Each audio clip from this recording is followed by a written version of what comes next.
Intahengirakamaro TV.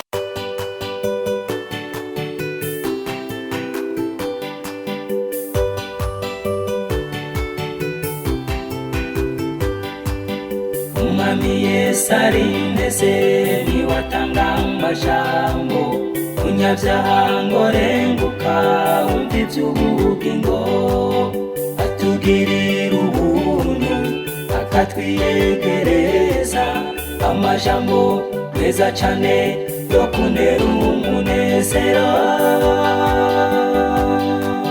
niyo meza ndayakunda ntahatanezera. Bakunzi beza b'intahingirakamaro n'ubu turagarutse mu gice kigira 25 c'igitabo ca kabiri c'ingenzi nkuko benshi bakunze kucita, reka tucite dushishikare kucita n'ubundi ca mukristokazi. Igice kigira 25 ni ku rupapuro rw'120 niho ngeze.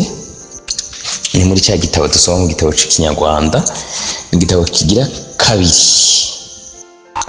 Igitabo cya mbere kivuga mu bya mukristo. Mukristo rero yarinze apfa, umudamu we atarihana, ariko mu nyuma umudamu we n'abana barihana, yaramaze gupfa. Ubutumwa bwiza rero n'imbuto itabora, urashobora kubuvuga utakiriho abo wabwiye bakihana. Reka dusenge hanyuma Imana ibane natwe, kumbure muri bwo umuntu wese agira icyo yungutse. Imana ibahezagire. Mwami Yesu, ndagushimiye n'uguhaye kaze muri uyu murimo wawe wera, ubane nanje kugira abantu barusheho gufashwa. Uzobukoze ni mu izina ryawe rya Kristo Yesu, amen. Aha tugeze ahantu ijambo ry'umutwe rivuga ngo abagenzi canke ingenzi zica mu bikomeye mu gihugu kiroga canke kiroze, kandi baca bamenyana n'undi mugabo yitwa Mutajegajega, nawe yari asanzwe ari mu rugendo. No kuvuga ingenzi zikiriko ziraganira begera mu gihugu kiroze, umwuka waco uca intege. Ni hahantu kwa kundi umuntu agera ahantu akumva ivy'agakiza umengo canke ivy'Imana umengo canke mu buryo ameze antuka, nawe uca uvyumva. Hari ahantu ushobora kugera kumva umengo nta Mana ihari, kumva umengo nta bumana, umva ko bahataziriye ngo ni mu gihugu kiba kiroze.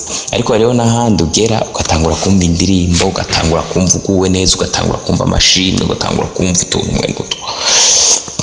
Aho hantu hari rero hari utuntu nza gusanga banditse mu Kinyarwanda ntashobora gutora, ngo aho hantu hari imifatangwe n'amahwa y'ubwoko bwose.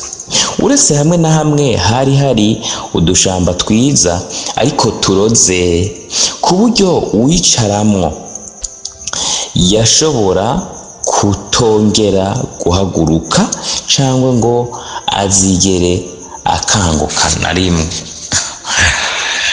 Sinzi ko bameze nk'ahantu turi, abantu benshi bahageze, igihugu turimo abantu benshi bahageze vraiment iby'Imana bacabita.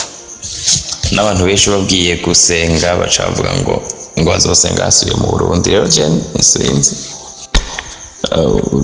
sinzi ko, ariko turamaze kubona benshi bapfa bakabahamba. Ariko hari ahantu rero umuntu ageze iby'Imana bimukamukamo vya nyavyo. Hari ibihugu bimeze uko, hari uburere bumeze uko, yego. Ariko umuntu wese ayambarije ramusanga ikamugirira neza. Nico gituma mu cigwa mu butumwa bwiza twavuze mu gice kigira 3 cyakahise k'ishengero, twavuzemo amajambo tuvuga tuti ni vyiza twibutsa abantu ko iyo bagiye bakwiye kubanza kwasengera. Reka nkomeze. Maze bose bagenda bagana ahari bene ako gashamba.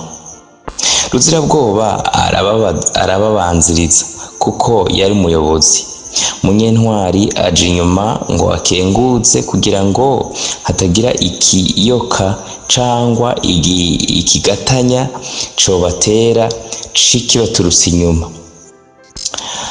Buri mugabo wese yarafashe inkota yiwe mu ntoki kuko aho hantu hari njyana muntu. Bagahumurizanya uko bashoboye. Ruzirabwoba agenda afashe intege nke inyuma yiwe, naho Munyentwari ntakura ijisho kuri Ntambaraga. Nishimye. Ibi byose biragereranywa n'igihe abantu baba bari ahantu hakunda kugwa ingenzi. Iyo umuntu aba asanzwe abizi, abanyantege nke kumbure bagerageza kubazigama. Ibi bintu birakomeye cyane.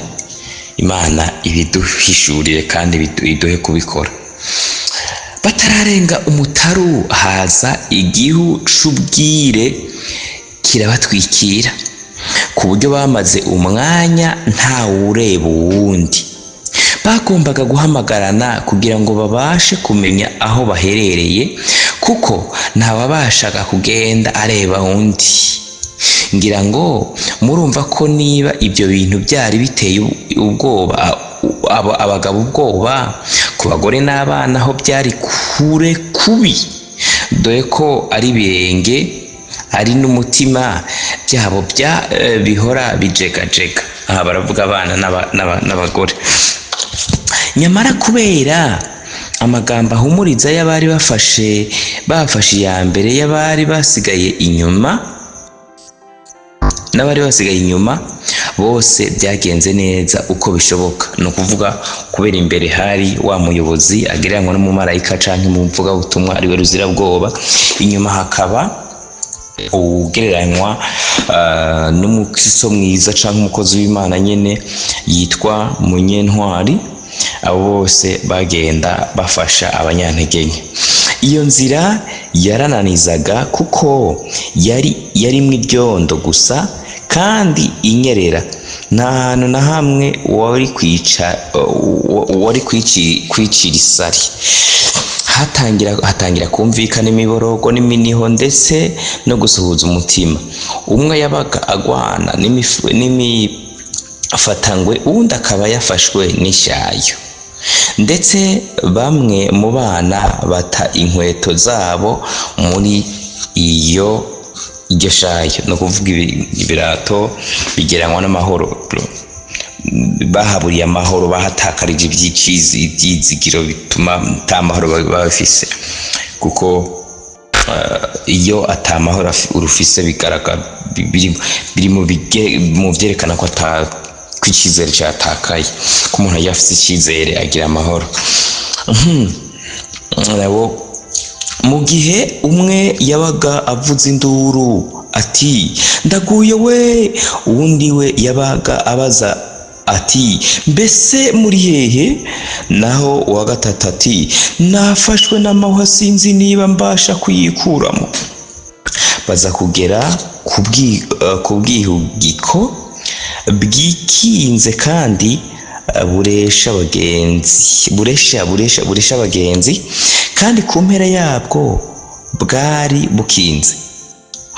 Bukaba bwari butatswe n'ibiti n'ibyatsi bitoshe, hakaba harimo n'intebe ziriho imisego. Bwari bunafite uburiri bworoheye kugira ngo abantu bananiwe babashe kuruhukiraho.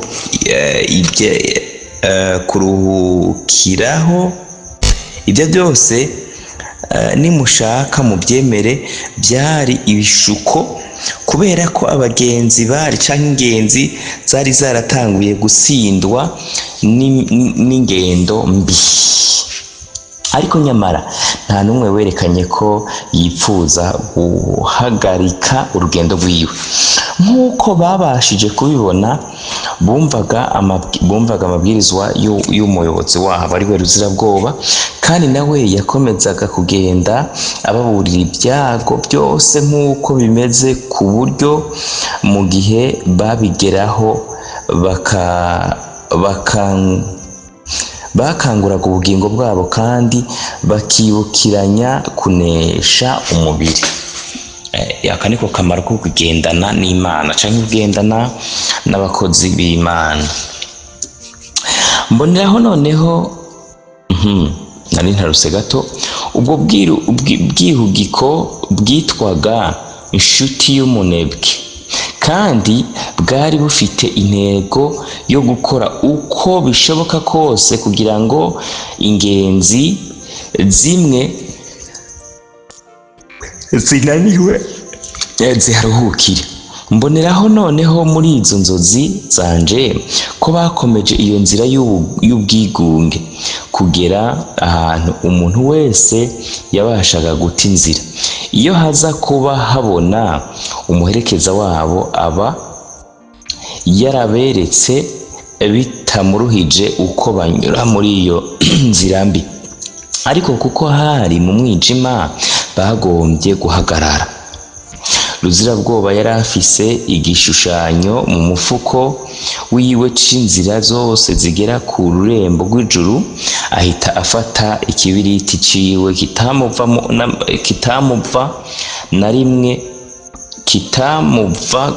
kitavana nawe na rimwe, ararasa arareba kuri ico gishushanyo ciwe maze kimwereka inzira y'iburyo. Iyo ataba umunyamakenga ngo arebe kuri ico gishushanyo, bashoboraga kumigwa n'ishayo, kuko hafi aho imbere yabo hariho inzira nziza yagana muri Nyashayo. Hari ubwobo rutazwi n'umuntu n'umwe uko ruresha. Ubwobo bwuzuye ibyondo rwari rwaracukuriwe kugira ngo rubere ingenzi umutego. Urugwobo hariho umuntu yigeze kurugwamwo yitwa ndagwibaga izina, mugabo byavuzwe ko ngo rwari rwimbiwe kuzotega abantu biyizigira ubwabo. Rero ikintu cyo kugira amakenga mu rugendo ni ikintu cy'ubwenge cyane. Mu gitabo cy'imigani handitse ngo jewe ubwenge amakenga nayagize inzu yanje. Hari umuntu umwe yigeze kudushingira intahe, yigeze kuba agiye mu Bushinwa, yagarutse atubwira ngo kuko naguma mbona batuzanira ibintu byo kunywa, nkaca nkeka ko bohavura banzanira inzoga bayita ngo ni jus, ati nahisemo kutanywa ikintu na kimwe kiresa amazi. Ndavuga nti no kuri uwo muntu Imana imuheza agira. Rero kugira amakenga muri uru rugendo ruja mu ijuru birafasha. Ubwo ndatekereza muri nge nti abaja mu rugendo bose bagombye kugira kiriya gishushanyo kugira ngo bakirebereho mu gihe cyose bayobewe inzira bagombaga kunyuramo. Bakomeza kugenda mu gihugu kiroze, maze bagera ku bundi bwihugiko bwubatswe iruhande y'inzira. Muri bwo harimo abagabo babiri bitwa Nyabwangu na Mwihazi. Bari abagenzi babiri cyangwa izari ingenzi zibiri bananijwe n'urugendo, maze baricara ngo baruhuke, nuko barasinzira. Za ngenzi zacu zibabonye zirahagarara maze zirabanyeganyeza umutwe, kuko bari bazi ko abo banyabitosi bari abantu bababaje. Babazanya niba badakwiriye kwikomereza bakabareka bagasinzira, cyangwa niba bakwiriye kugerageza kubakangura. Biyemeza kubakangura niba bishoboka, ariko birinda cyane kuba bakwicara ngo badatwagwa n'akaruhuko keza kari aho. No kuvuga mu rugendo ruja mu ijuru hari ibisuka abantu byinshi. Hari bimeze nk'umunezero ariko atari umunezero, hari bimeze nko kuruhuka ariko atari kuruhuka. Urabona nk'ibi bintu by'ubusambanyi bimeze nko kwinezereza, ariko umuntu yabyihaye, umuntu wese arazi ingene bimukwegera. Uri umukobwa urazi ingene iyo umuntu ayaciye atwara inda urazi ko mu nyuma bishobora kumuviramo ibintu byinshi, guheba amashure, gusubira inyuma mu iterambere, ibintu mwe n'ivyo. Canke nimba ari n'umuhungu, urazi ko hari igihe hajaja amuja ko pressure turiya muntu bwiza kumutwara kandi atari we ashaka gutwara, n'ubutunzi bwiye bukanyagwa, ibintu mwe n'ivyo. Ariko bakibijamwe biba bimeze nk'umunezero. Donc muri urugendo ruja mu ijuru hari ubwoko bwinshi bw'ibintu biba bigomba kumera nk'umunezero canke biba bigomba kumera nk'ivyoroha kuruhuka umuntu, ariko by'ukuri harimo umutego. Nico bishushanya.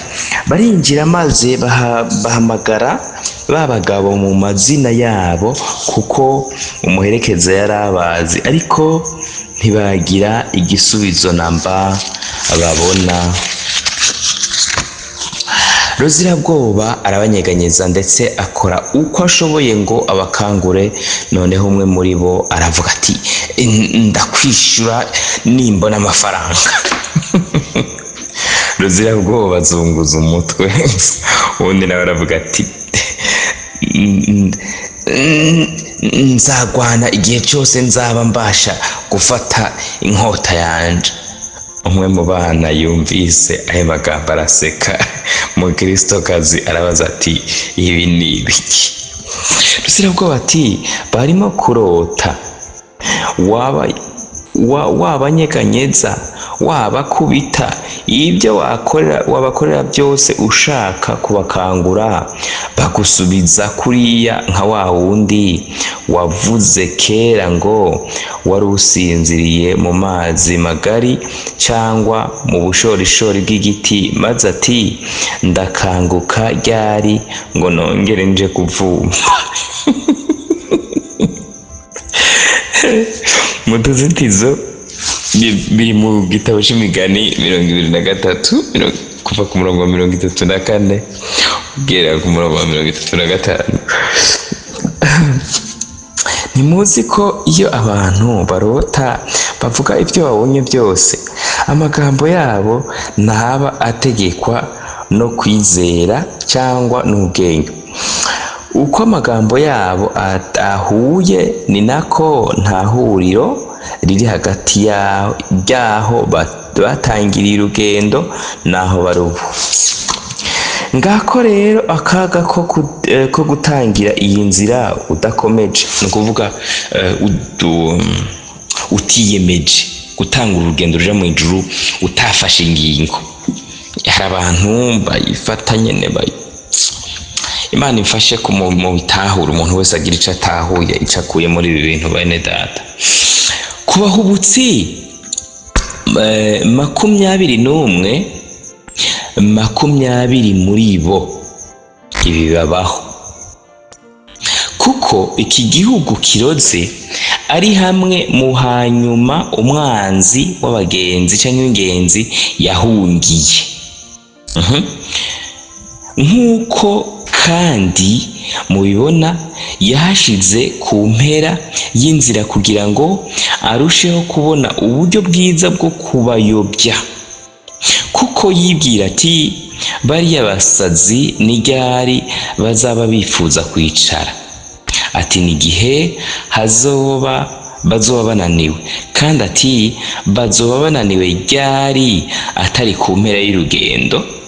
Niyo mpamvu ndabisubiramo, igihugu kiroze casizwe hafi y'igihugu beura no hafi y'intego y'urugendo. Bisobanura ngo igihugu kiroze kiri, reka yemwe ndabibumvisha gute, kiri aho urugendo rw'abantu rurangirira. Bisobanura ngo iki? Ko mpava ndabitora bihava biza. Urabona iyo umuntu atanguye urugendo mu ntango aragwana n'ivyo no hagati aragwana, ariko ibi bisobanura ngo kiriya gihe umuntu abona umenga ari mukuru usoza. Basha Imana imfasha mugerageze kuvyumva. Umuntu yatanguye ari umunyagice, aragera aho yitwa umukristo, aragera aho yitwa umunyamuhamagaro, aragera aho yitwa umuntu akomeye, aragera aho yitwa umudiyakoni, aragera aho yitwa umuvugabutumwa, aragera aho yitwa umupastor, aragera aho yitwa umwungere. Mfume ndabigereranya gutyo basi. Hano umuntu yitwa umutama w'ishengero, hano umuntu yitwa umwigisha w'abandi, hano umuntu yitwa ko ageze ahantu umengo hakomeye mu vy'Imana, hantu hageze aho umengo umuntu ari mu guhabwa igitsibo. Aho hantu umuntu azohagabire, hariho abagwa muri ico gihe cyo gusozera.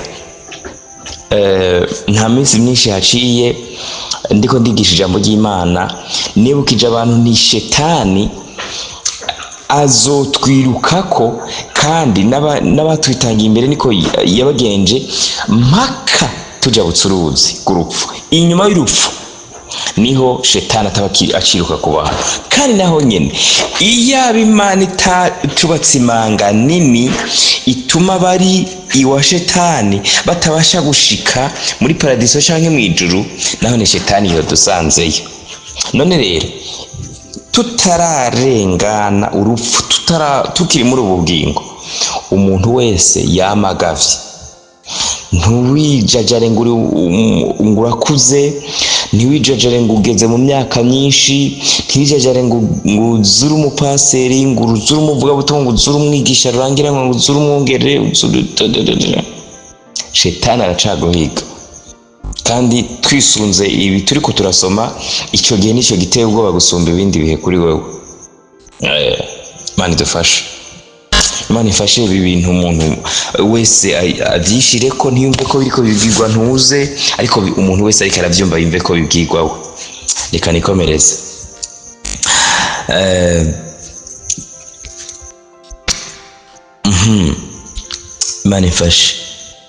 Imana ifashe kandi namwe bafashe. Mbe hajya nari ngezera. Okay, kuko yibwira ati bariya basazi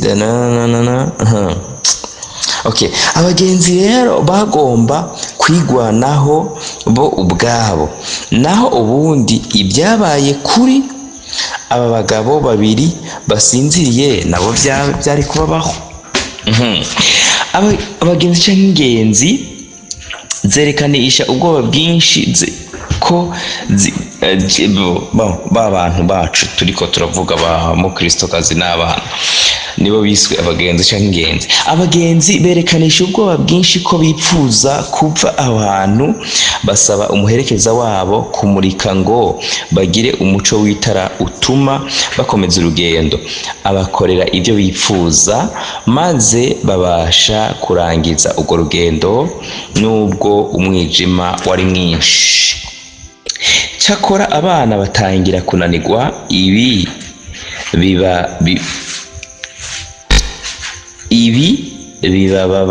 bibababaza, nuko basaba wa wundi ukunda abagenzi ngo inzira yabo ayigire nziza, no kuvuga basenga Imana kugira ngo ibafashe mu rugendo. Hashize akanya gato haza umuyaga maze weyura ca gicu, ijuru ryongera guca. Ibi bisobanura ko iyo umuntu ageze mu bihe bibi, iyo umuntu ageze mu bihe agira amakenga, nibusa akantu nari mpejeje gusengera. Ego hari ibintu nari mpejeje kwisabira Imana, nari mbona nanje nari mbonye mu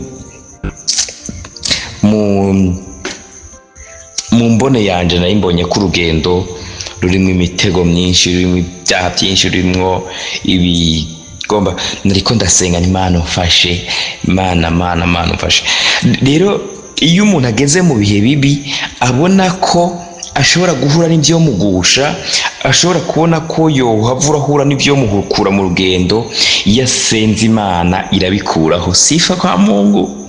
Ndanezerewe ko Imana igenda idukuriraho ibyo tugusha, ibyo dutega, ibyo tumara inkomezi. Ni ukuvuga barasenze Imana ikirungika umuyaga ukuraho ca gicu kibi. Bari batararenga igihugu kiroze, urumva akantu nimba ko karyoshe. Bari batararenga igihugu kiroze, ariko Imana irabanyurizamo akantu, nubwo bari mu gihugu citwa amarira, baca bahindura ahantu h'amariba kubera batakambiye Imana ibakiza amagorwa yose. Bari batararenga igihugu kiroze, hari hakiri ingorane nyinshi, nyamara bashoboraga kurebana no kubona inzira bagomba kunyuramo. ibintu birandyoheye cyo namwe mukabihambya. Ni ukuvuga umuntu atararenga igihugu kiroze, Imana irashobora kumuha kuba mu bihe byiza. Imana ibimpe namwe ibibahe. Ariko bagiye kurangiza ahantu habi, bumva urusaku rw'ijwi rivugana amaganya. Baregera ngo bamenye ibyo ari byo. Babona umugabo ufukamye, babona yerekeje amaso n'ibiganza mu ijuru. Haleluya! Umuntu dushikiriye, urumva ko naho bari bakiri mu gihugu kiroga, mugabo bumva umuntu ariko arasenga aganyira Imana. Wamurindi ngo nzamaganyira Yesu bingoye. Ni wa muntu rero witwa mutajegajega, tugomba tumubone. Yari mu bintu bimugoye, aradakambira Imana ku byari bimugoye. Wumvirize ube maso. Twagiye. Ariko bagiye kurangiza ahantu habi, bumva urusaku rw'ijwi rivugana amaganya.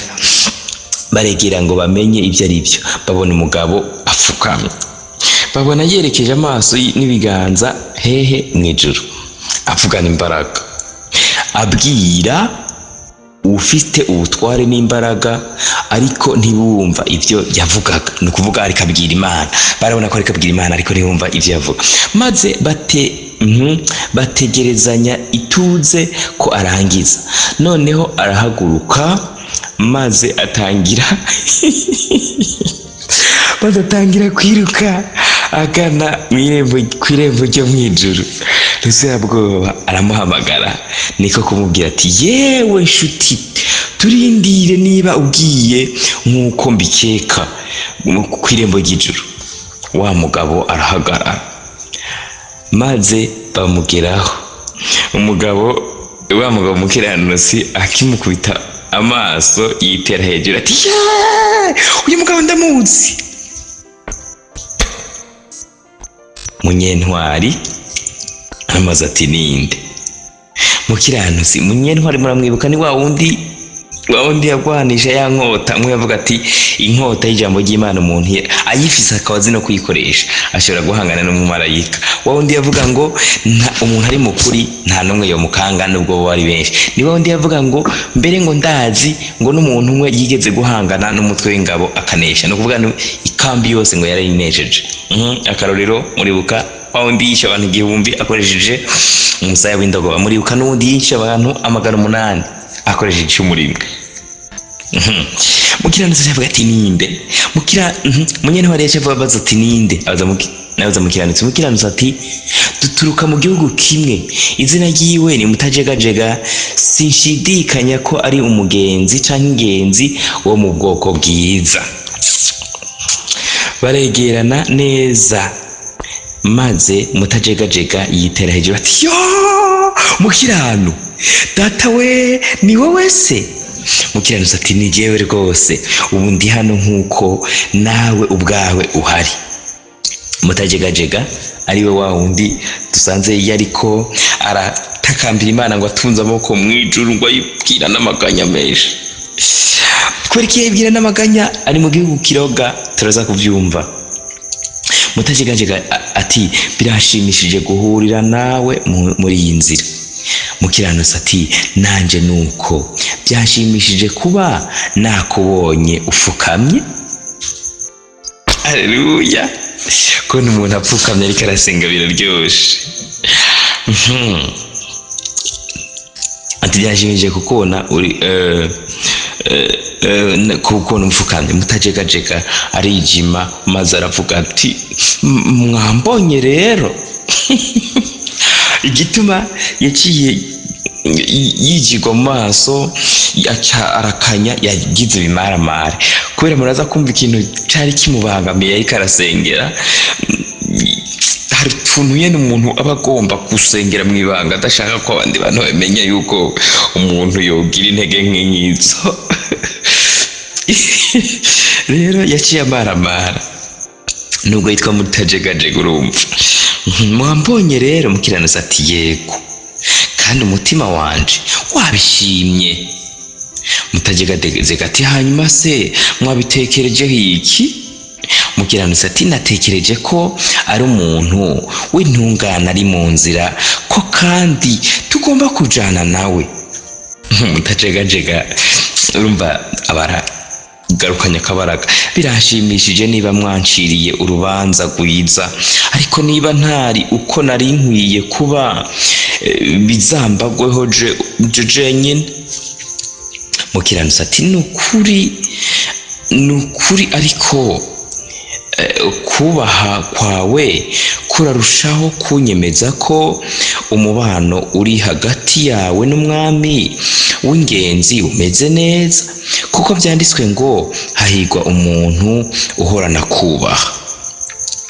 Munyentwara ati noneho rero mwene data ntiwatubwira impamvu wari upfukamye waba se washimiraga ibyiza bidasanzwe wagiriwe?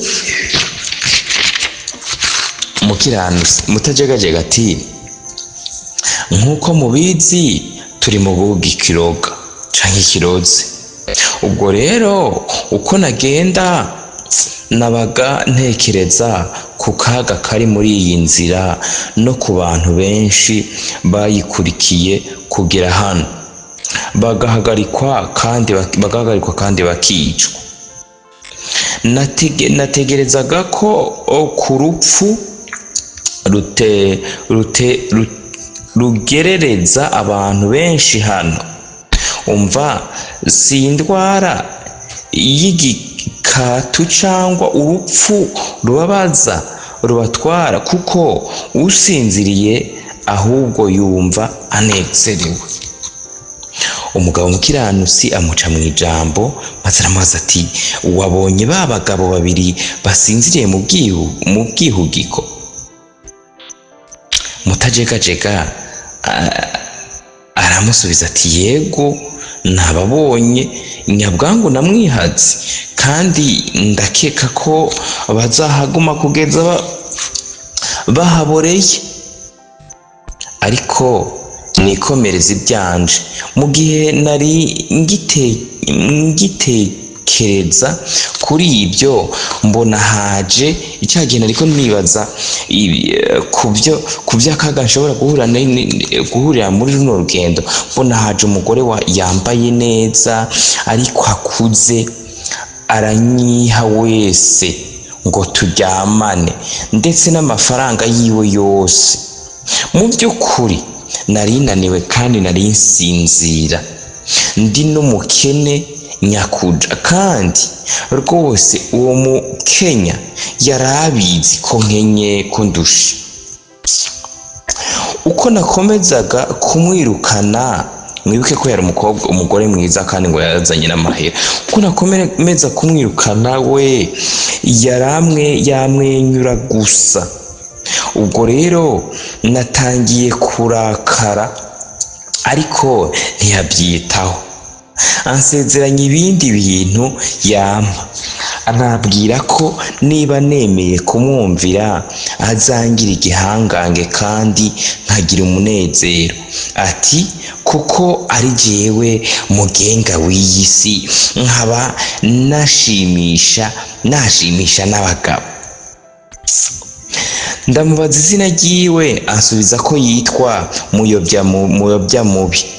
Iryo zina rirushaho kumunyankisha, ariko akomeza kunkurikirana andesharesha. Ubwo ndapfukama nerekeza ibiganza mu ijuru ntabaza uwasezeraniye kucungura. Haleluya, haleluya, haleluya.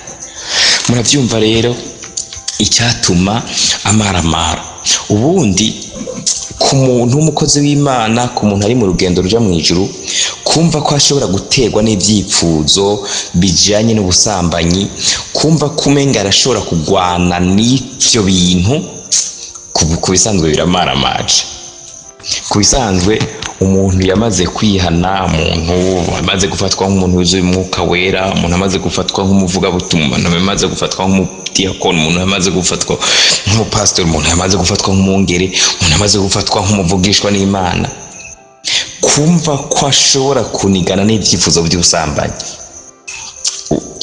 ku bisanzwe birateye isoni. Nicyo cyatuma rero uyu mugabo yitwa izina ryiza Mutajegajega yatewe n'icyo gitero vyamuteye amasoni kubo gukebwa ko bagenzi we canke bene se babirabutswe ko yagiye muri ivyo bintu, yatewe n'ico gitero.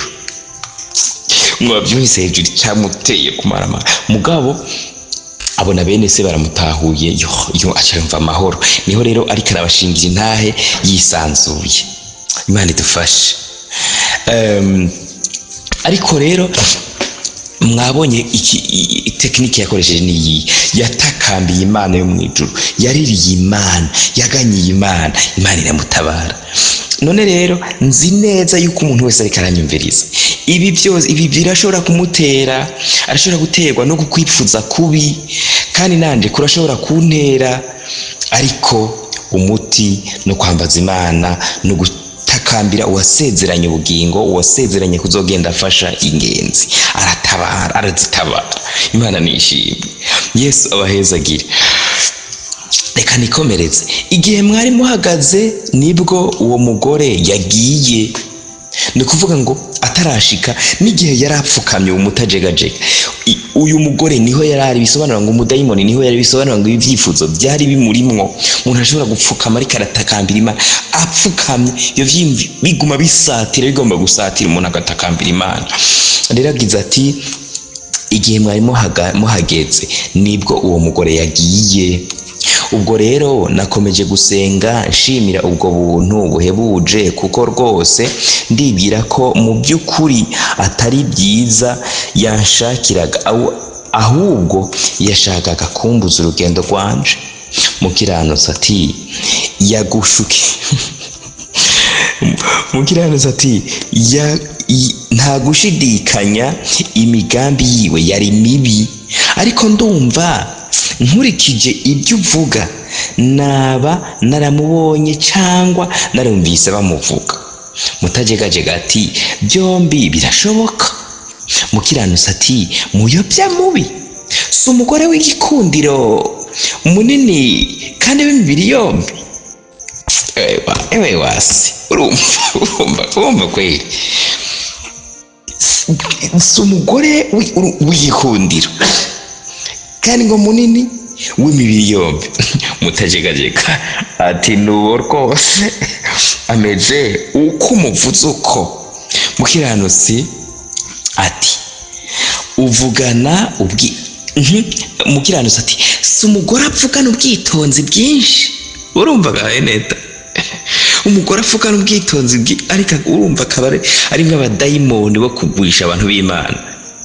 Urazi ko ari abagore usanga baratumwe ku bakozi b'Imana kugira ngo babagwishe. Burya kenshi abakozi b'Imana bumvise ngo bagoye mu byaha by'ubusambanyi, ntibaba bagwishijwe n'abantu b'abapagani, baba bagwishijwe n'abantu mengo n'ab'Imana.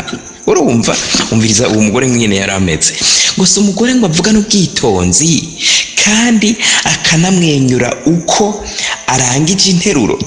Ni imvugo y'ikinyarwanda, uko arangije imvugo. Iyo shusho umengo umuntu yihweje mu bamaze guhura nabo yoyibona. Umugore w'ubwitonzi bwinshi, yavuze kose acamwenyura. Urumva, mutajegajega ngo mbese ibyo neza neza, ngo nibyo neza neza akora. Mukiranutsi ati ntagira n'ibifaranga byinshi mu mufuko, kandi akabijegeza buri kanya nk'aho ari bwo bwiza bw'umutima wiwe. Mutajegajega ati gutyo neza uramuvuga nk'aho umuba imbere, nk'aho umuba imbere yawe. Mukiranutsi ati hari umuhanga wamushushanije uko ari, kandi ibyo yamwanditseho byose nibyo. Ruzirabwoba ati wamuherekeza. Ruzirabwoba ati uwo mugore ni umupfumu. Ruzirabwoba yaciye ayishyura umujya we, yaciye abivuga neza, wewe yarasanzwe namuzi. Hariho abantu bita bene data ari abapfumu, ariko buzi ubusambanyi, umengo n'abagwa neza, umengo ni bene data, bavuga neza, bazimana neza, bambara neza, umengo Imana ibaturinde, Imana ibaturinde bakozi b'Imana muri kubona nyumviriza. Imana ibarinde abagore nk'abo baragatsindwa, barakabakure yanyu, barakabakure y'ingenzi. Uwo mugore n'umupfumu kandi ibizimu byiwe nibyo biroga iki gihugu. Gushira umutwe mu gituza ciwe ni kimwe nuko wawushira mu nginga y'igiti umucamitwe atemeraho, kandi abashima ubwiza bwiwe baba ari abansi b'Imana. Niwe akomeza abagenzi niwe akomeza abansi b'ingenzi bose rwose. Niwe uyobesha zahabu yiwe abagabo benshi bakava mu mibereho y'ingenzi. Bisobanura ngo niwe ahendesha abagabo ibintu bijyanye n'ubutunzi. Ni indondogozi, kandi we n'abahungu biwe bahora bagenda runono ingenzi n'abakene, babiratira ubwiza buhebuje bw'imibereho yabo. Urumva ko bagenda runono, mu kirundi kitomoye ndabivuge gute, baraba ku kigohe, bacunga kugira ngo batege imitego ingenzi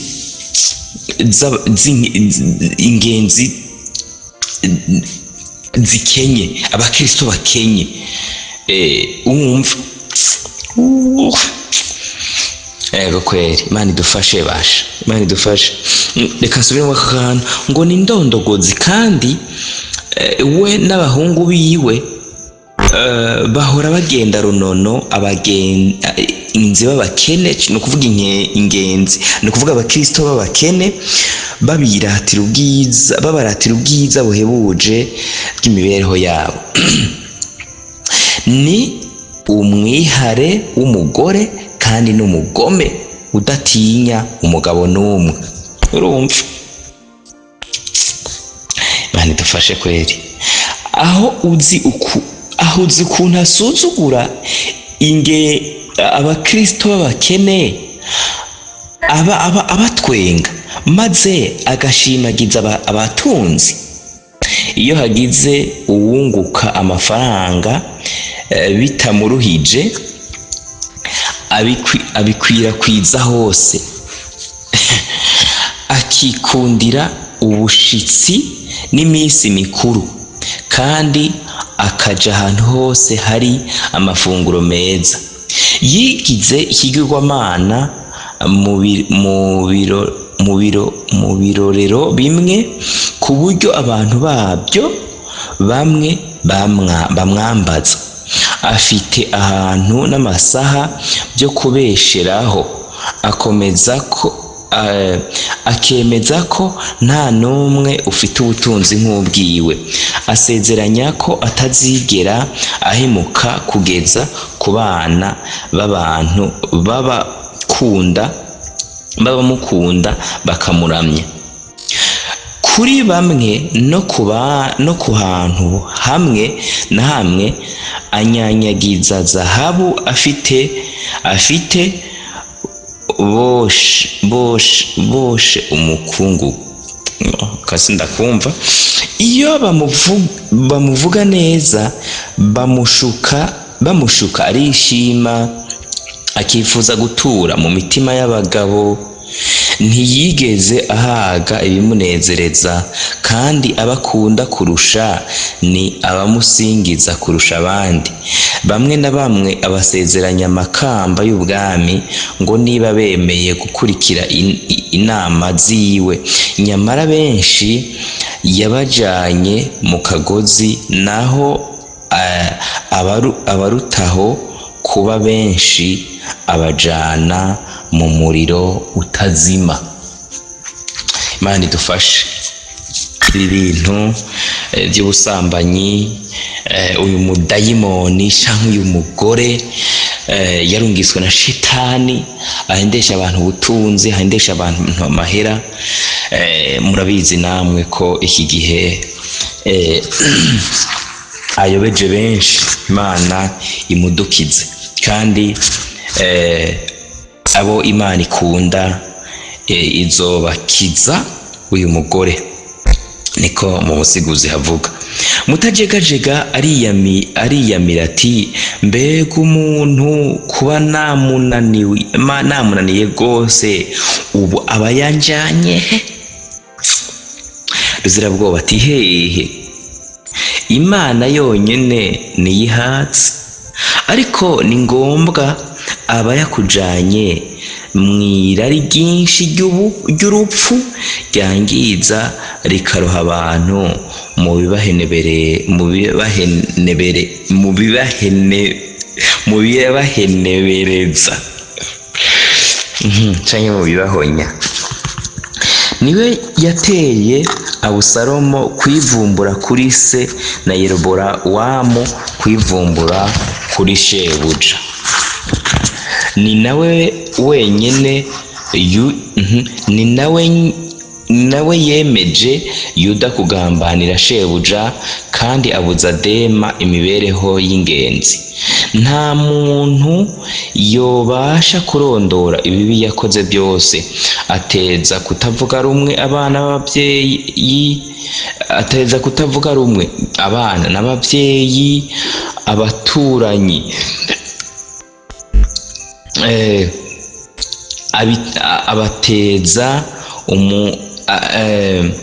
abateza umuntu n'umutima wiwe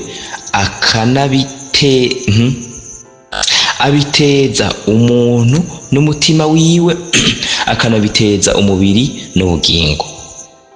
Niyo mpamvu rero shuti yanje mutajegajega, izina ryawe rikwiriye gukiranuka, kandi nyuma yo kwihanangira byose uzokomeze weme.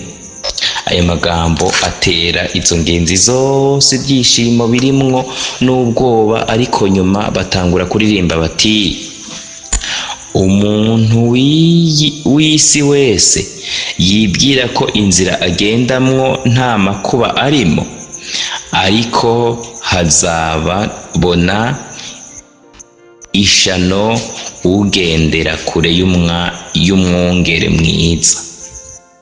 Abakunzi b'iby'isi bayizimiriramo, kubera ko bahungira Imana mu mwijima w'icuraburindi.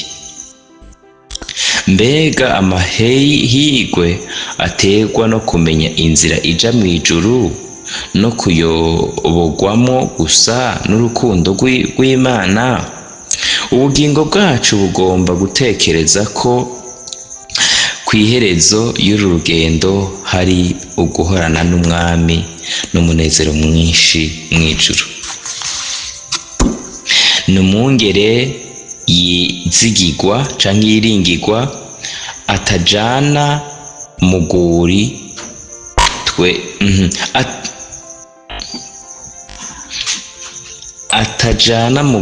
twebwe intama ziwe.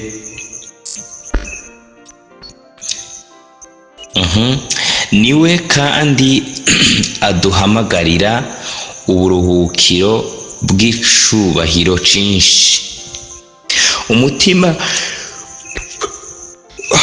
Umutima rero wuzuye ibyishimo, tumukurikire mu nzira yiwe, muri iyo nzira ibengerana, aho Imana ifata ukuboko. Imana ibahezagire, Imana ibaha umugisha.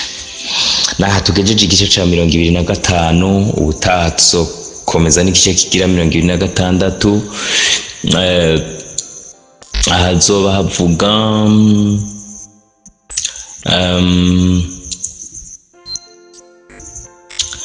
ingene mukristokazi yashitse mu ijuru n'abagenzi we. Niyaza ko kizoba ari igice ca nyuma, ariko kuko kizoba kirimwo ibintu byinshi tuzoshobora kuzogicamo ibindi bice bingahe, ariko ngeze mu mapaje ya nyuma aho tuzobona ingene mu Kristokazi yarangije urugendo hamwe n'izi ngenzi bagenzi we. Nkuko twavyumvise igihugu kiroga kiri kwiherezo ry'urugendo. No kuvuga kwiherezo ry'urugendo haba imitego myinshi, haba ibitero byinshi, shetani yahashinze ibintu byinshi byo kutuma abamunaniye mu rugendo bose araba ingene yo bananiza ku kanyuma. Imana idukize ubugesera shetani agenda ateza. Imana iturinde uyu mugore umuntu yo kwita mweruzi. Imana idukize isi, iminezero yo mu isi, urukundo rw'amafaranga, mu rukundo rw'umunezero w'isi. Imana idukize bigesera by'ubushakanyi, by'ubusambanyi, ibintu byose biriko bigwisha abantu muri iki gihe cyo ku mugoroba. Imana igenda ibidukiza. Mwese abo twabanye muri kino gice ca 25 gitwaye iminota myinshi, Imana ibaha umugisha. Reka senge ndangiza, nuko mukomere. Imana ibarinde umubi, Imana ibarinde n'ibibi vyiwe byose. Mwami Yesu ndagushimiye, ndagukengurukiye ko mpaye gukora kino kiganiro naco. Uhezagire bene data bazocumva, uhezagire umuhinga w'ivyuma Elia niyo nizeye, uhezagire n'abakozi bose dukorana mu ntayingira kamaro, kandi uhezagire abatwifuriza ibyiza bose, kandi uhezagire n'abadukurikira bose. Uzigame ishengero ryawe rikiri mw'isi, mw'izina ryawe ryera Kristo Yesu niho nsenze, amen. Ukaba nawe ufise intahe bifuza gutanga cyangwa izindi nyigisho, cyangwa ugomba kuduhuza n'ubifise, twandikire kuri ino nimero ya WhatsApp 68 884 981 68 804 canke 68 42 14 47 68 42 14 47. Kaze twiteze intahe zivuye muri mwebwe kugira natwe tuzisangiza abandi. Izina rya Yesu rirusheho guhabwa icubahiro. Kaze, Imana ibahezagire. Niyo meza ndayakunda ntahatanezera.